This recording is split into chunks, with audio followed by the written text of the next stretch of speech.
Ser podcast. Y hasta ahora, a las 10:29, 9:29 en Canarias, podemos saludar a Javier Padilla, secretario de Estado de Sanidad. ¿Qué tal? Buenas noches. Muy buenas noches, ¿qué tal? ¿Llegan tarde estas vacunas, como denuncian las comunidades del Partido Popular? Bueno, las comunidades del Partido Popular, como estamos viviendo, están intentando asirse a lo que buenamente pueden, pero creo que lo fundamental es entender cuáles tienen que ser los pasos de la respuesta a una crisis humanitaria como la que estamos viviendo y cuáles son los pasos en materia de salud.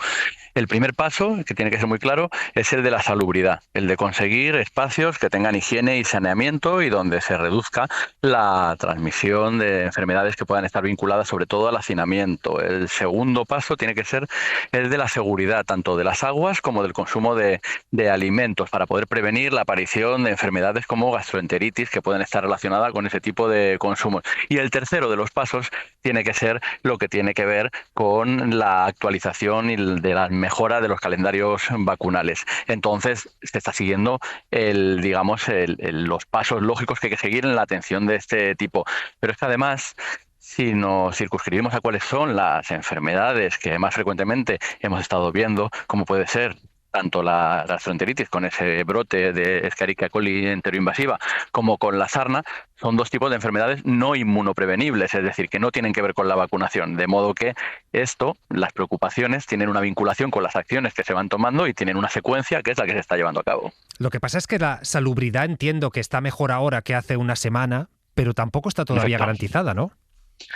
No está todavía garantizada y, de hecho, uno de los elementos que ponemos siempre de relevancia es que tiene que ser el principal elemento de preocupación, sin ningún tipo de lugar a dudas. Aquí juegan bastantes elementos en todo esto.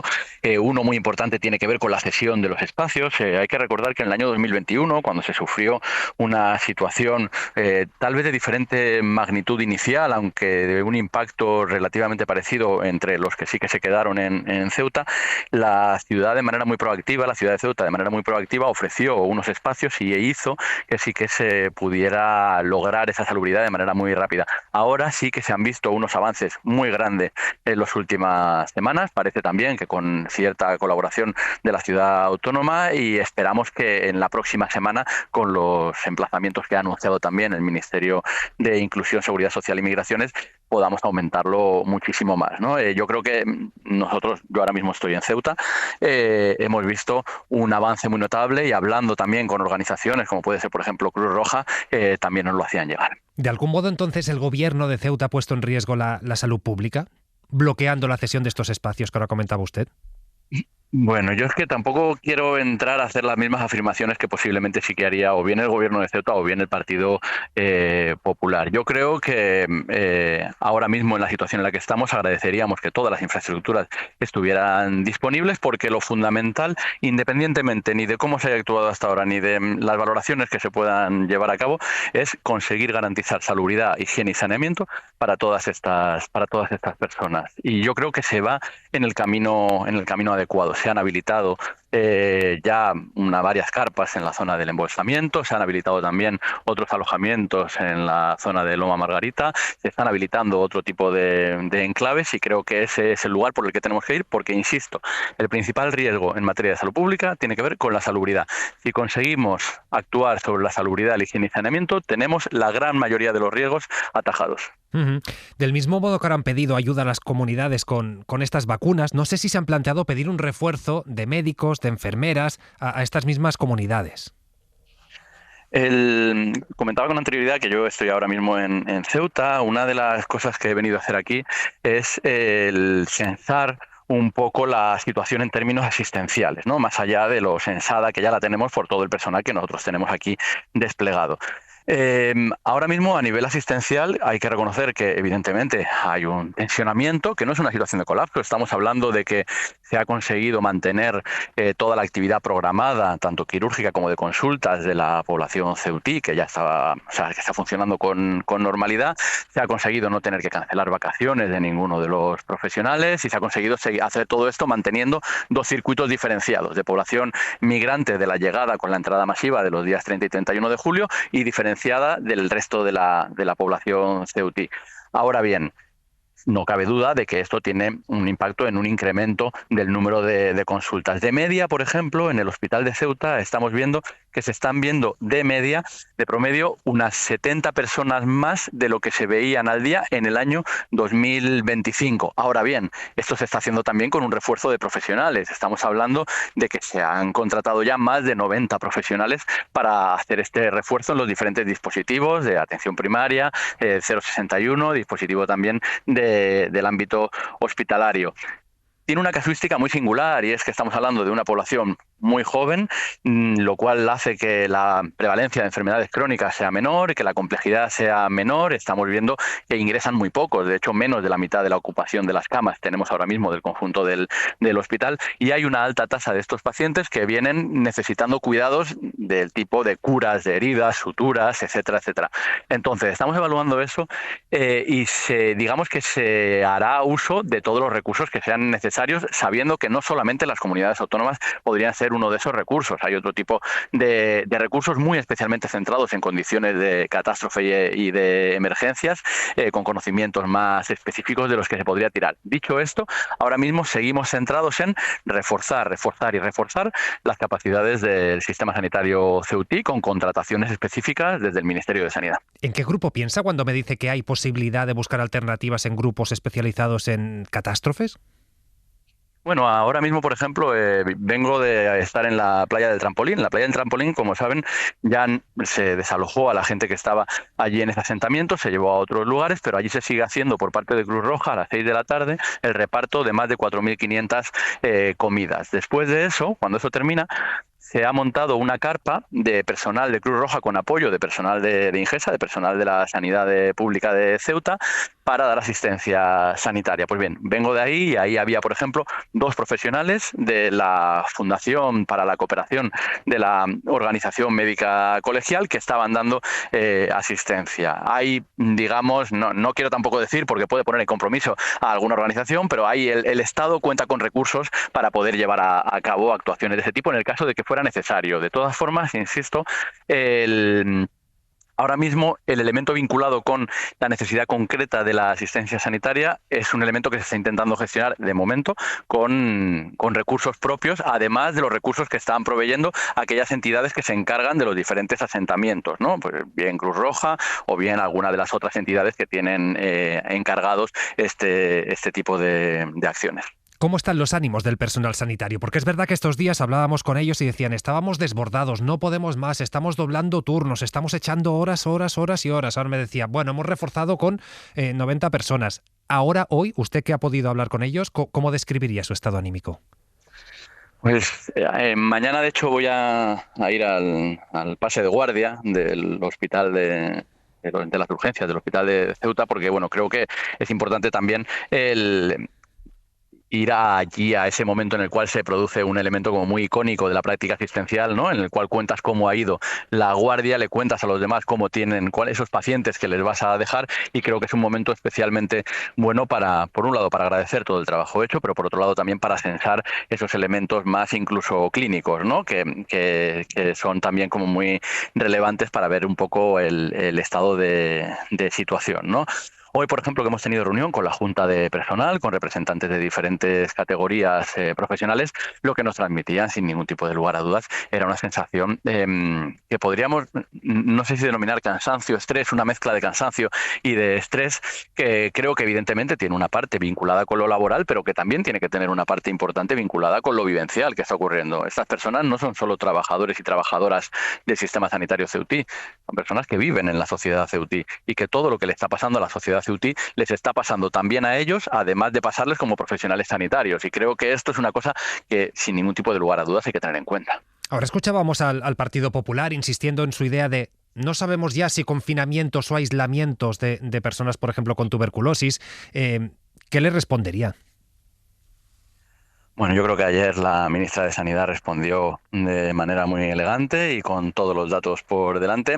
A mí, la verdad, me da pena ver cómo se enzarzan en una especie de debates con unas nomenclaturas que claramente no controlan ni dominan, que ignoran por completo.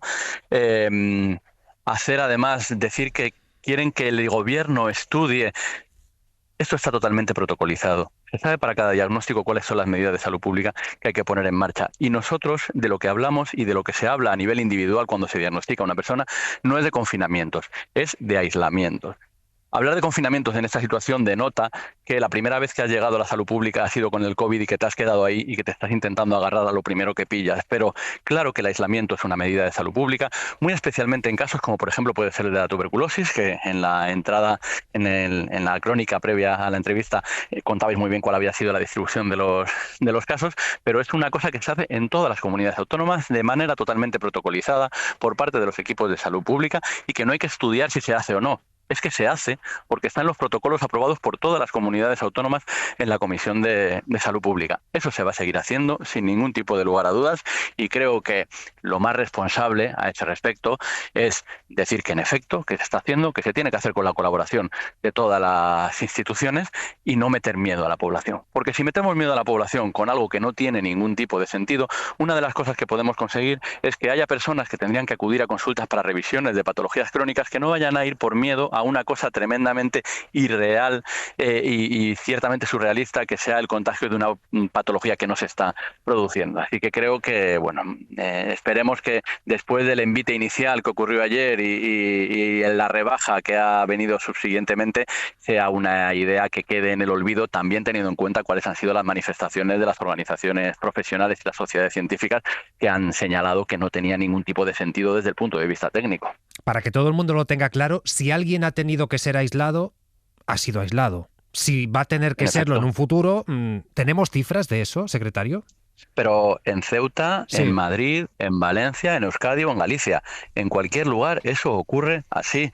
Eso es una cosa fundamental. Las medidas de aislamiento son herramientas fundamentales de la acción de la medicina clínica y de la salud pública. Y eso, evidentemente, va a seguir siendo así. De hecho, la situación de aislamiento que es más, digamos que podría ser como más temida, que tiene que ver con la tuberculosis, como se ha comentado, de los 3 casos de tuberculosis diagnosticados, 2 casos no tienen capacidad de contagio, por lo cual no tienen que ser aislados, y el otro caso, hasta que lleve el número de días necesario de tratamiento para dejar de contagiar, también se aísla. Y de la misma manera que se aísla, también se hace el estudio de contactos y se estudia si los contactos están contagiados, si tienen que tomar algún tipo de profilaxis, etcétera, etcétera. Esta es una labor cotidiana de los servicios de salud pública en absolutamente todas las comunidades autónomas. Uh-huh.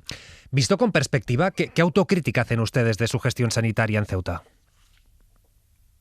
Bueno, yo creo que la perspectiva todavía nos falta para poder verla. Ahora mismo estamos todavía en un momento que creo que sigue siendo hiperagudo, por utilizar la terminología clínica, pero que bueno, que todavía nos falta verlo con un poco más de perspectiva, ¿no? Creo que sí que se hizo un despliegue razonablemente rápido de lo que viene siendo el plan de catástrofes. Hay un plan de catástrofes aprobado desde hace unos años en la ciudad de Ceuta, y si yo tuviera, por ejemplo, que señalar un elemento que me parece clave, es un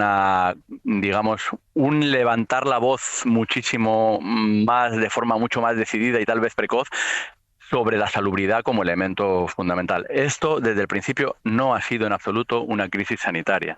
Esto ha sido una crisis humanitaria, y las crisis humanitarias pueden convertirse en crisis de salud pública si no se gestiona la salubridad de los entornos. Y creo que eso es el elemento fundamental, el levantar la voz a ese respecto.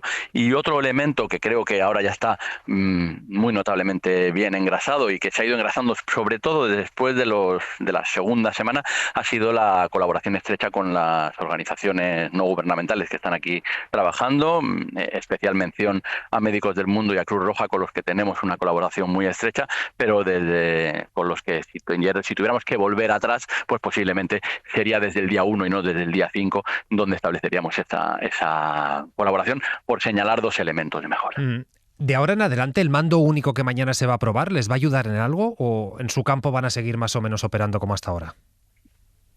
En lo que es puramente asistencial, vamos a seguir operando como hasta ahora, pero sin ningún tipo de lugar a dudas, todo lo que mejore las condiciones generales de la habitabilidad y de la gestión de todos los expedientes y de toda la situación va a mejorar la capacidad de gestión nuestra, ¿no? Si nosotros notamos que la disminución del hacinamiento disminuye el número de casos de sarna, la disminución de los casos en los cuales tienen que consumir aguas no aptas para el consumo humano disminuye disminuye los casos de gastroenteritis. Entonces, todo lo que tenga que ver con que el mando único facilite la habilitación de nuevos espacios va a mejorar también las condiciones en las que se desempeña el trabajo por parte del Ministerio de Sanidad, de Ingesa, de la sanidad CEUTI en términos generales. Pues Javier Padilla, secretario de Estado de Sanidad, muchas gracias por haber estado esta noche en Hora 25. Muchas gracias, un saludo. Para no perderte ningún episodio, síguenos en la aplicación o la web de la SER, Podium Podcast o tu plataforma de audio favorita.